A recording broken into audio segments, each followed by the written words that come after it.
Kasama si Senator Lito Lapid sa mga nananawagang payagan na si Kingdom of Jesus Christ, KOGC Church Leader Pastor Apollo Kibuloy na dumalo sa pagdinig ng Senado sa pamamagitan ng virtual conference upang maipaliwanag daw ang kanyang sarili kaugnay ng mga aligasyon ng mga Paharapin yung taong yon sa komite. Tingin ko ang sagot po doon ay oo.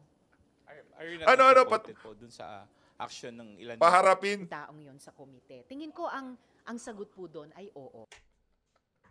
Dahil daw merong aligasyon sa kanya ng kung ano-anong pang-aabuso, dapat daw paharapin ito sa komite. Hindi sa korte sa komite. Sana hindi na linagay ang separation of church and state sa ating saligang batas kung hindi rin re-respetuhin ng mga kagaya nitong si Senator Risa Hontiveros. Ang problema po kasi dito mga kababayan, nanghihimasok na itong si Senadora Risa Hontiveros sa mga pulisiya sa loob ng KOJC. Bawat relihiyon po kasi, merong pulisiya yan na hindi pwedeng pakialaman ng pamahalaan. Halimbawa na lang sa mga kapatid nating mga Muslim dyan.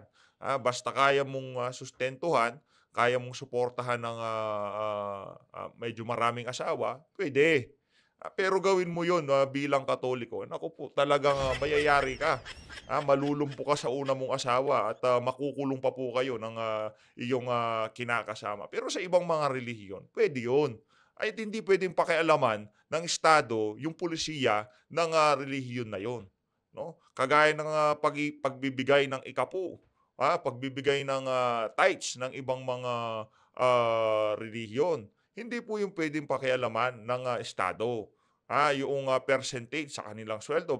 Kasi po yun mga kababayan, kini-question din itong si Ontiveros, yung mga polisiya sa loob ng KOGC, which is mali po yun mga kababayan. Yun na nga ang iniiwasan nating mangyari dito. Yung manghimasok na itong mga senador na to, kagaya nitong si Hontiveros, sa mga ganyang klaseng bagay. Napaka po niyan,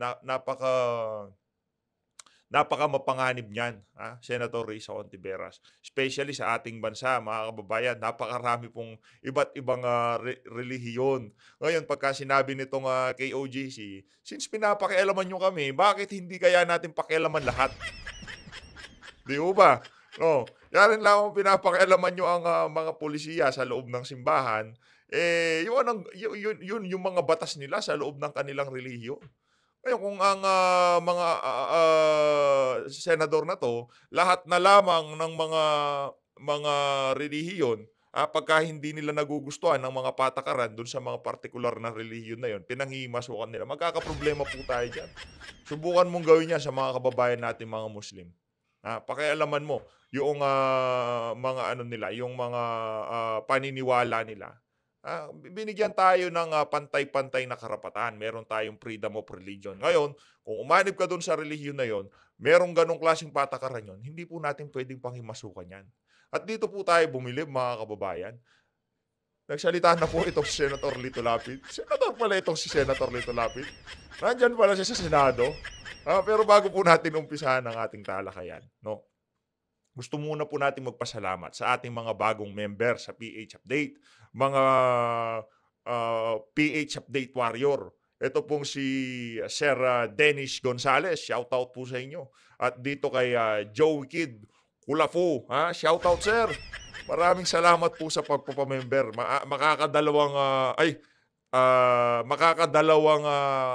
tasa po tayo ngayong kape, ngayong araw na to. Kaya doon sa mga hindi pa po naka-member, pa-member na po kayo, dagdagan po natin kahit mga 5 kape pa, pwede na po tayo.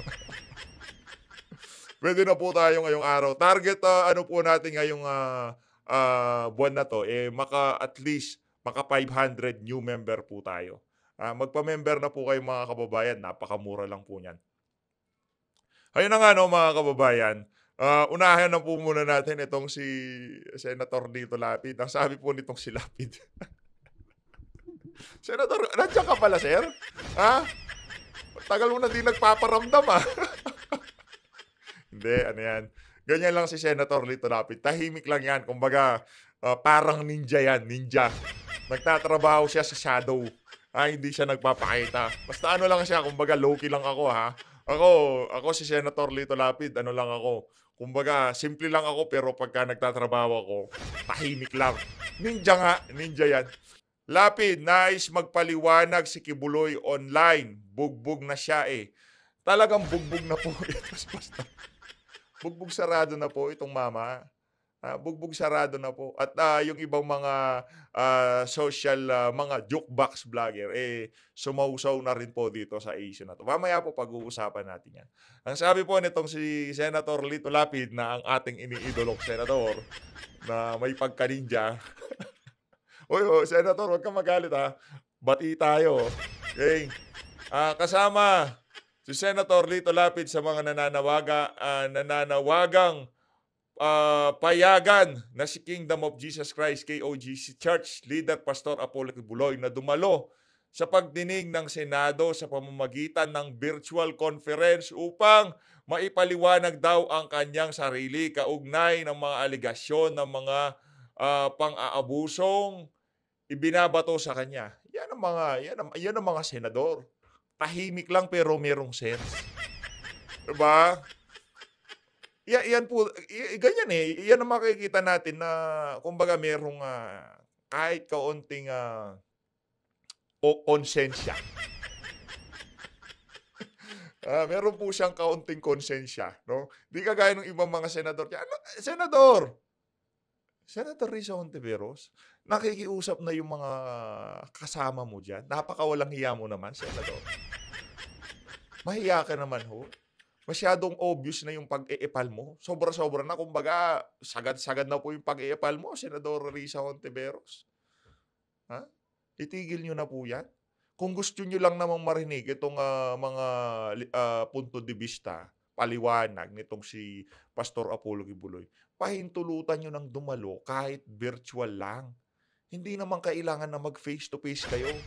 Wala naman kayo dun sa programa sa telebisyon na face-to-face. O baka aminin mo, madam, baka meron kang lihim na pagtingin kay Pastor Kibuloy. Kaya gusto mo siyang makita ng personal. Pero sa ating nakikita, hindi yung mga tipo mo ang type nito si Pastor Kibuloy. Hindi yung mga tipo mo, madam. Tayo mga kababayan, yung mga ganyang klaseng tao, darating ang panahon.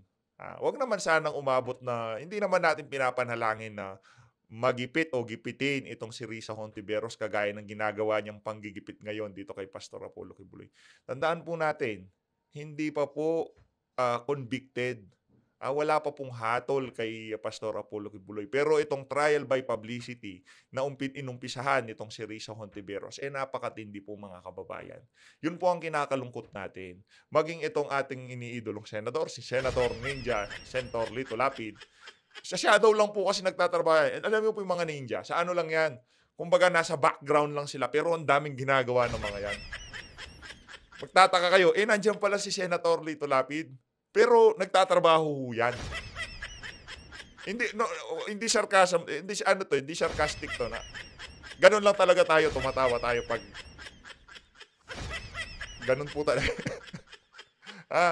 Ganun po talaga 'yon. Para dito kay Senator Risa Hontiveros, hindi naman sa maawa. Konting ano lang naman, konting pang-unawa, yun. Konting pang-unawa lang naman. Napakarami na pong pinagdadaanan nitong tao. Isang hindi na nga 'di ba? Ganito na nga ang una, nag-insist itong si Hontiveros na i-contempt na itong si Pastor Apollo Kibuloy. Tumayo itong si Senator Robin Padilla. Gumawa ng objection letter. Ngayon, pumirma si JB, umatras si JB.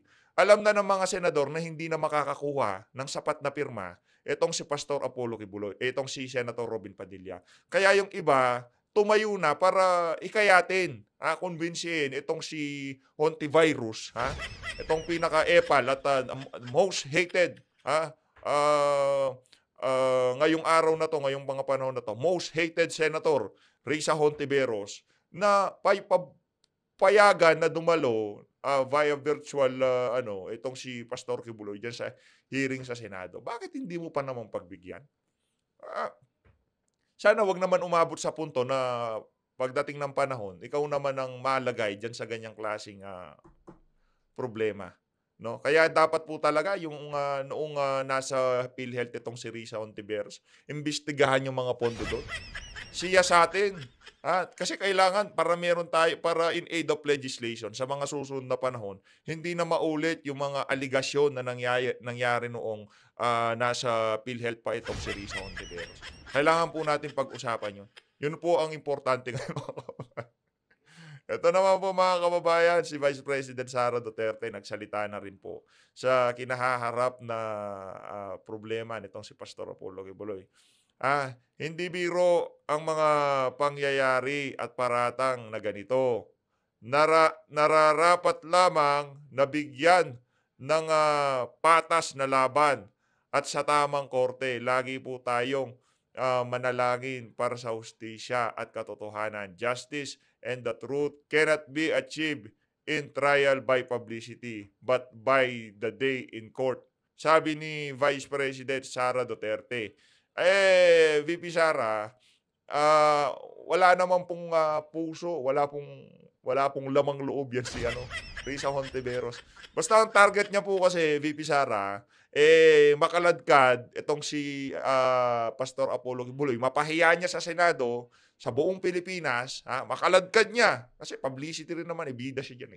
Ako yung Madam Chair dito. Ako pakinggan nyo dito. Pagka kinaladkad niya itong si Pastor Apollo Kibuloy, kung pwede po kayong isama, kayong dalawa ni Tatay Digong, isasama po kayo ng mga victim survivor nitong si Risa Hontiveros. Nakakalungkot po talaga. Nakikiusap na itong si Senator Lito Lapid dito kay Hontiveros, hindi pa rin po niya pinagbigyan. Napakawalang hiya. Walang hiya po, walang hiya. Sa totoo lang, mga dilawan ganyan, feeling entitled, walang hiya, mahilig sa trial by publicity, at yung mga kalaban sa politika, kung kayang kalad ka rin sa lahat ng issue na pwede na lang i-link ang mga to, talagang gagawin po nila. Ganyan po. Ano yan, mentality ng mga dilawan. Dito sa bahagi ng video natin na itong mga kababayan, magre-react po tayo dito sa mga banat nitong si Hontiveros. Pakinggan po natin itong mga kababayan. Good morning, ma'am. Ma'am, how do you follow up doon sa tanong ni Shea? How do you feel about that? Some of your colleagues are lawyering for Kibuloy on the basis of friendship, yung personal na relasyon. Naku po. Effectively disregarding yung personal experiences ng mga victims ni Kibuloy. Ouch! I wouldn't call Anak it ng lawyering, Veterang pero Garapata. precisely. Narinig niyo po yun? Ulitin natin yung tanong nitong reporter Ang taba ng brain cells. Tingnan niyo po, mainstream media, ano po sila, kasama po sila dito sa lahat ng kabalbalan na to. Pakinggan niyo po ang tanong nitong media na to. Pakinggan niyo po Effectively disregarding yung personal experiences ng mga victims ni Kibuloy. Wala po, wala akong masabi. Pati dito sa mga nagtatanong, di na po ginagamit yung mga alleged victim, yung mga di umanong na abuso. Ang ginagamit po nitong mga mainstream media na nagtatanong, Effectively disregarding yung personal experiences ng mga victims ni Kibuloy. Napakawalang hiya din po. Wala. Hanggang dito lang po tayo, himayin yung mga ginagawa nitong mainstream media at nitong si Senator Risa Hontiveros. Nakakakita na po tayo ng talagang sabwatan dito sa social media. Talagang sinusubukan po nilang pabagsakin itong SMNI. Hindi rin naman po katakataka yun. Napakalakas po kasi sa social media nitong SMNI. Kaya nakikita nitong mga mainstream media na to, pagkakataon to para mabawasan ang paghahati-hati ng mga viewership at mapunta lahat dito sa mainstream media. Naku po. Kibuloy. Well, I wouldn't call it lawyering, pero precisely. Kaya nung pagkatapos nag-object yung kasama ko sa kakalungkit. nanawagan na ako sa lahat ng Kakalungkot. mga kasama ko, lalong-lalo Ayan. na sa komite at sa Senado. Panoorin lang, Oh. basahin lang Oh. yung testimonies ng ating mga victim survivors. Yung mga babae, yung mga dating menor de edad na ngayon after many years talagang nagbuo ng lakas ng loob magsalita. At sana bilang Senado nila, lalo na ngayong buwan ng kababaihan, Katay mo sa ilong, madam. manindigan po tayo. kasama nila. Hindi ko po tinatang Wala tayong problema doon sa mga aligasyon ng mga witness mo, madam. Kung talagang naabuso, pagdusahan itong si Pastor Kibuloy, pero dalhin mo sa tamang forum yan, sa tamang lugar. Hindi yung trial by publicity. Hindi makakakuha ng hustisya dyan sa Senado yung mga tao na yun. Makakaladkad lang ang kahihiyan nila. Yun po yung mga kababayan. Ang mga witness nitong si Hontiveros, akala po nila nagkakaroon sila ng hustisya sa pagsasalita nila sa Senado. Kung talagang merong kaso, dalhin nyo sa korte kasi ang mangyayari dyan, binubulat-lat nyo sa buong bansa ang kung di natin alam. Hindi natin alam kung ano yung mga totoong nangyari kaya dapat dalhin yan sa korte. No, hindi ko naman dinidiscount na sinungaling na kagad itong mga ni Hontiveros. Hindi po natin malamang yung iba merong pagkasinungaling pero yung iba hindi po natin masabi. Hangga't hindi dumadaan sa tamang proseso yan, dumadaan sa korte, hindi po natin pwedeng sabing biktima na kaagad sila o mga sinungaling sila. Hindi po ganoon. Kaya ang nangyayari dito, itong mga witness na to ni Hontiveros, resource person nga dapat tawag dyan kasi gumagawa kayo ng batas. Hinihingi nyo ang input nitong mga taong iniimbita nyo dyan para kung anong makontribute nila doon sa gusto nyong ipanukala o iamendahan sa ating mga batas. Ang nangyari po, naging korte ang mga pagdinig dyan sa Senado. kahit kanino man na maging kaibigan o tumanaw ng kabaitan niya sa pamilya. Pero kahit kaibigan natin, kahit naging Pati itong si Senator Cynthia Villar, binanatan na rin po nitong si Risa Hontiveros. mabait sa pamilya natin. Kapag Okay. ka ang akusasyon sa kanya ay panggagahasa, pang-aabuso pa sa bata, panlilinlang, at kung ano-ano pa, hindi ba ang tamang dapat natin gawin bilang Senado ay Tulungan silang pumunta sa korte, bigyan ng abogado at i-assist sila na magsampa ng mga kaukulang kaso. paharapin yung taong yon sa komite? Tingin ko ang sagot po doon ay oo. Are you not disappointed po dun sa action ng ilan? Paharapin. Taong yon sa komite. Tingin ko ang sagot po doon ay oo. Dahil daw merong aligasyon sa kanya ng kung ano-anong pang-aabuso, dapat daw paharapin ito sa komite. Hindi sa korte sa komite. Are Komite. you not disappointed Ang po Petra dun sa Garapata. action ng Ano ilan to? ng kasamahan? I can't say I'm disappointed kasi sa iba't ibang issue, madalas magkakaiba rin naman kami sa mga opinyon, at least sa simula. Pero patuloy akong nananawagan na sana bago matapos itong pagdinig, manaig pa rin. Manaig yung ating Nandyan lang po, pindutin nyo lang yung join button dyan, dyan sa baba. Sa mga nagtatanong paano mag-join, click nyo lang po yung join. Makaka-join na po kayo, tapos pumili lang po kayo dyan sa mga category dyan. Doon lang po. panindigan, kasama ng mga kabaro at mga menor de edad. Manaig yung ating paniniwala na walang taong mas mataas sa batas. Ang dami ng mga opisyal ng gobyerno, pati ng simbahan, ay humarap sa mga investigasyon ng Senado. Bakit maiiba si Kibuloy? At magkaisa din po tayo, bar none, na yung mga rules ng Senado ay dapat mapatupad, na ang kapangyarihan ng Senado para singilin ang accountability ng mga nang-abuso ng kanilang kapangyarihan ay kailanman huwag na babawasan. Ma'am, may binanggit po si former Senator Trillanes na dapat magkaroon ng anti-money laundering investigation doon sa mga properties. Natawa siya, di ba? Anti-money laundering. Diyan napapasok yung pagkuha sa mga ari-arian ni Pastor.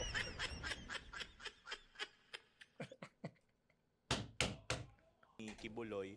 And Itong mga media dito, mga galit sila sa S7. it would seem na, although hindi niya binanggit yung pangalan ni dating President Duterte, pero mukhang intertwined yung kanilang mga Ayun, intertwined. economic Narinig na naman po natin yung intertwined. Salamat sa paalala ni former Senator Sonny. In fact, lumabas na nga sa nakaraang hearing na sa susunod na hearing, imbitahin po namin ang Anti-Money Laundering Council dahil Ayun. lumabas sa isa sa mga bagong testimonya na posibleng may money laundering na ginagawa si Quiboloy dahil sa sinalaysay na paggamit ng mga account ng mga totoong tao pero para magpadaan ng pera ng iba para makarating kay Quiboloy doon sa Davao. Mindanao. Yun na nga no, mga kababayan, pati po itong mga ari-arian nitong si Pastor Apollo Quiboloy. Kasi yung nag-testify nung nakaraan, kesyo sinabi niya na yung mga pera dinadala sa jet, inuuwi dyan sa Pilipinas. Ano po yun pagkakaalam natin bawal yun. Ngayon, kaya inimbitahan na yung anti-money laundering. Kaya talagang pati itong mga asset nito ni Pastor Quiboloy, nasasangkot na rin po niyan dito sa mga susunod na investigasyon. Hindi. Sa susunod na mga trial by publicity nitong si Hontiveros. Go back in Ay, time. naku po. Wala pa kayo. 1940, 1950s. Mindanao was totally, really a virgin island. Ang nakatira dito, the original inhabitants of Mindanao, Moro. Mga kababayan, magkano po ba yung mga lupa dyan sa Mindanao? Dyan sa Davao City. Magkano po ba yung range ng mga per square meter dyan? Parang ang gandang tumira dyan, Parang napapaisip tayo, parang gusto natin tumira dyan, para malapit tayo kay Tatay Diggs, Magkano po kaya? Comment nyo nga po sa baba sa mga kababayan natin taga Mindanao dito. At kung posible nyo po akong matulungan. Huwag ninyong maliitin yung Moro kasi itong Mindanao, Moro land talaga ito. Correct. Bago tayo dumating dito, nandyan na sila. But because ang Amerika started with the Spaniards, then the Americans came and took over from the Spaniards to control the Philippine Islands. They subjugated us for so many years. Ating lupa ito, dito sila, umupo sila dito, mining dito, cutting the trees doon. Lahat ng bagay makuha nila, and then they gave us the independence. Nung busog na sila. Nung, ano ba doon ka sa Tagalog? Bigay. Nagdigay na yun. Nagdigay. Nung nagbigay na sila, tapos na kami. Nag-birth. O alis na sila. O yun na. So ang mga Pilipino, isip-isip anong magawa natin. So sabi na, alam mo, putang ina yung Constitution, wag din yung just a piece of paper. Pero yung Constitution na yan, this piece of paper, this Constitution, ito ang para itong, ano yung page? Dikit mo yun. O pangdikit. Ito yung nagdikit sa atin. Nabibili natin. Pan. What binds us together, kayong mga Ilocano na hindi ko naman kilala, kayong mga Bicolano, mga Ilonggo, Cebu, hindi tayo magkakilala. Moro, wala. Kung tayo away talaga yan. Salita, pagkain, ugali, and yet our forefathers had the foresight and the patience to talk things over and decided that we should come together and think about what we should do with these islands called the Philippine Islands. Sabi nila, magawa tayo ng gobyerno, wala naman tayong makopya, nandiyan man yung Amerikano, Kinopya. sabi nila, kopyahin na ninyo yung konstitusyon namin, halos pareho. Kaya halos talaga pareho ang konstitusyon natin. At Ano po, iniba nila yung ano, liquidation by certification. Kasi sa Amerika po, every quarter, nagsasubmit po yung kanilang mambabata sa kanilang mga MOOE, yung mga gastusin nila. Pero sa atin po, yun lang po ang iniba. Ginaya yung saligang batas ng Amerika. Pero pagdating doon sa pera, pagmamahala ng pera, iniba po ng mga Pilipino. Napakawalang hiya po talaga. Ganda naman. The Constitution of America is good. Ang mga gago yung mga Amerikano, Mm. lalo na yung mga bugiro. Pero America itself and the people, okay. Pero yung mga brusko na Amerikano, kala nila kung sino sila. Kaya yung presidente ko, ayaw mo magharap sa mga tatay natin. Let us frame a constitution. So nabuo yung constitution, nandoon na yung constitution, defining now the territories of the Republic of the Philippines. Kung ano ang atin. Pinagkasundo nila tapos naglamano sila. O ito. Yan ang pinasa sa atin. Kaya huwag natin sirain ito. Kasi if you ignore the Constitution, if you destroy the Constitution, you will destroy this nation. Mhm. Napakalinaw po nun mga kababayan. Para doon sa mga congressman na talagang gustong babuyin ang ating saligang batas, magbantay-bantay po tayo mga kababayan. So, in the end, iiwalay na lang tayo. City-states, huwag na republic. City of Mindanao or what? Whatever reconfiguration you would like to go into. Let us take care of this constitution. Huwag natin babuyin. And do not violate freedom of speech, freedom of the press kayo, freedom of the people to peaceably assemble. Iwasan Bonifacio, Luneta, basta peaceably assemble. It is there in the Constitution, guaranteed. Do not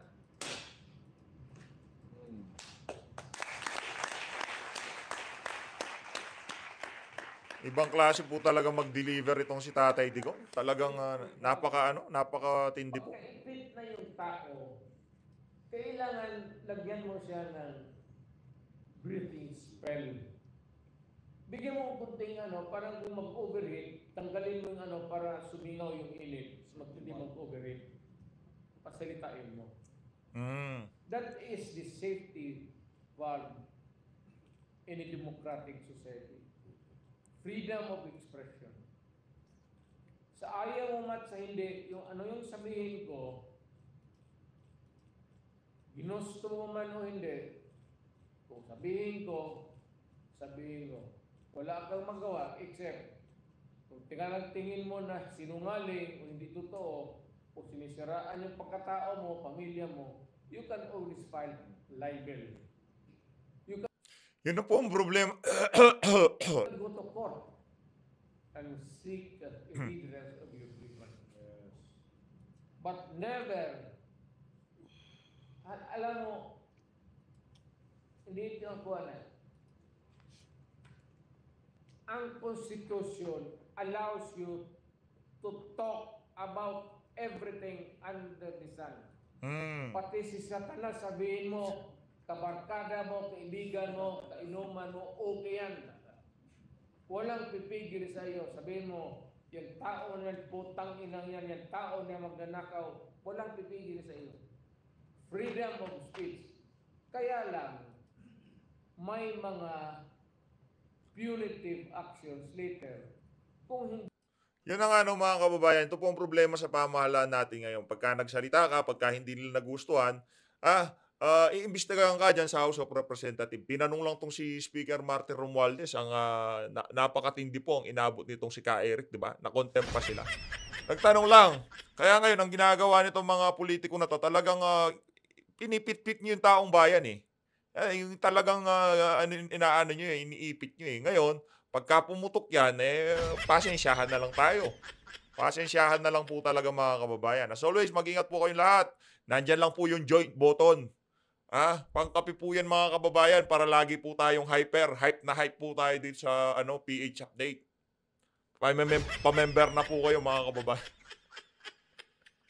Pamember na po kayo. Maraming salamat. Mag-ingat po kayong lahat. God be the glory. Hasta la vista, baby.